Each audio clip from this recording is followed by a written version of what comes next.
Ah, you're here. Thank you for escorting my friend, Sorsha. You're dismissed. As you wish, Miss Momo. Please, come in. Make yourself comfortable. Ah, yes, you haven't met Sorsha until now, have you? She's quite a bit more agreeable than Bavmorda, yes. Oh, we've recently hired another maid named Elora. She's a sweetheart, truly. I hope you'll get to meet her soon. Ah, yes. I just finished the last of my assignments, so your timing's perfect. We can get right to work studying. As always, I'm happy to help you with anything you need. Oh, yes. I've already finished everything for American history. I can go over the most recent chapter for you if you'd like. Wonderful. You can take notes if you like. I'll wait until you're ready. Ready? Right then. 1964 was a very significant year in American history, and had many political implications and impacts that would last to the present day in the United States. Yes, I know we live in Japan, but it's still important that we understand other countries and pass all our classes. Now, where was I? Oh, yes, 1964. Most notably, the presidential election that year between Lyndon Baines Johnson of the Democratic Party and Barrymore Goldwater of the Republican Party was very important. It resulted in a landslide re-election for Johnson, who just prior signed into law the controversial 1964 Civil Rights Act. Goldwater had voted against it on the grounds that it was unconstitutional. He stated that it infringed upon the 10th Amendment by violating state sovereignty and property rights. This was a very unpopular opinion outside of the southern states at the time. Oh, the Civil Rights Act? Oh, yes. Contrary to reports that one party or the other was responsible for passing it, outside of the southern states, support was bipartisan.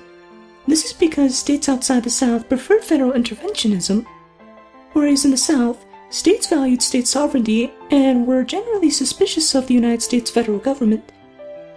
This battle between Jeffersonian ideology in the South and Hamiltonian ideology largely elsewhere has continued since as far back as the 1780s, when the Constitution replaced the Articles of Confederation. Oh, I'm sorry. My material won't be on the test. I got a little bit carried away.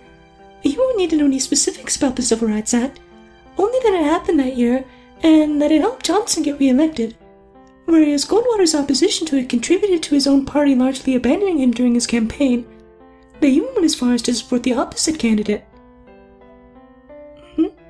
What do you mean? What are you doing? Oh, would that really be okay? We aren't supposed to, and someone could walk in. I suppose we could stay quiet, but is it really appropriate for the two of us to smash in the middle of a study session? Yes, I have wanted to for quite some time now. But with you, of course. If you think it's really okay, I suppose we could. But we have to stay quiet, and we mustn't take too long, okay? Alright. Whenever you're ready. No, not so quick. Yes, there. Be careful. No, it's alright. I'm okay.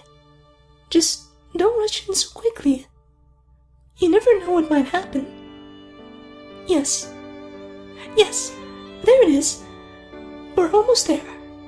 Just a little further. Miss Momo? Sorsha, this isn't what it looks like. I simply came to inform you that your parents will be returning in precisely 1 hour. I would recommend your friend depart prior to their arrival. You know how your father can be. Yes, of course. Thank you, Sorsha. You're fortunate that it is I who is working tonight rather than Bavmorda, Miss Momo.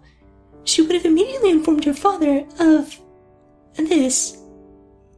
I will keep what I've seen a secret. My eyes did not behold anything other than two young students diligently studying together. You're right. Thank you, Sorsha. You have my gratitude. Don't have too much fun now, you two. Of course it's embarrassing. We're supposed to be shining examples of students at UA. To be caught doing this, we should have been studying. Oh, don't even start that. You know I was the one carrying the two of us. Not even. I scored 2 more KOs than you did. You should already know you can't keep up with me when I play as Donkey Kong. Were you playing as your main? Of course. We'll decide to have a little one-on-one sometime then, won't we? Don't make it sound like we were doing something indecent. Anyway, we should return to studying before my parents return. Where were we? No, we can play more Smash another time. Right now, we need to make sure you're prepared for the history exam. No complaining now. It's time to pay attention. Now, where was I? Yes, the election in 1964. It largely solidified very important factions within the 2 major political parties. What remained of the Democratic Party's conservative wing, based in the South, largely gave way to the more prominent progressive faction, for which the party is known to the present day. Likewise, what remained of the Republican Party's progressive wing, based in New England, largely gave way to the more conservative faction, for which that party is also known to the present day. This is a result of the Republican Party's nomination of Goldwater over New England progressive Nelson Aldrich Rockefeller. Likewise, in the Democratic Party, Lyndon Baines Johnson was renominated over George Cornwallis. Gradually, progressive ideologies faded out of the Republican Party and existed solely within the Democratic Party, whereas conservative ideologies faded out of the Democratic Party and existed solely within the Republican Party. This does not mean that the parties switched or flipped per se, but rather they exchanged 2 important voter bases, New England progressives and Southern conservatives. Outside these 2 voter bases, most areas in the United States voted much as they had, and most continue to do so to the present day.